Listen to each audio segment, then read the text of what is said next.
మాత్రం ఇద్దరు రాజీనామా చేస్తారు. వేటు కంటే ముందే కడియం శ్రీహరి అండ్ దానం నాగేందర్ రాజీనామా చేయక తప్పని పరిస్థితి. ఎంత గడువు? 4 వారాలు, అంటే నెల రోజులు. నిన్న ఎంత డేటు? 17 నుంచి 17 అంటే ఎంత? ఇప్పుడు మనం నవంబర్లో ఉన్నామా? నవంబర్ అంటే డిసెంబర్ 17th లోపుగా వాళ్ళు రిజైన్ చేయబోతున్నారని మనకు అర్థమవుతున్నది సింపుల్గా.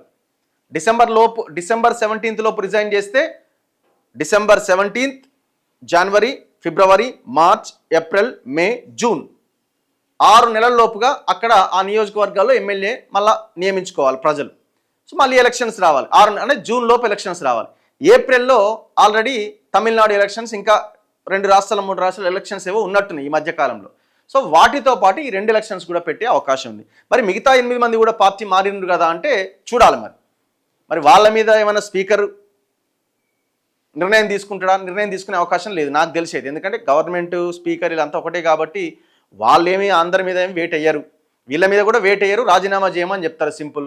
ఆ 8 మంది మీద వాళ్ళని మరి వేటు వేయకుండా ఆపే అవకాశమే ఉన్నది. ఒకవేళ కనుక వాళ్ళ మీద వేటు వేయకపోతే మళ్ళీ బీఆర్ఎస్ ఏమన్నా మళ్ళీ సుప్రీంకోర్టుకి వెళ్తుందేమో. చూడాలి మరి దాని తర్వాత ఏం జరుగుద్ది అన్నది.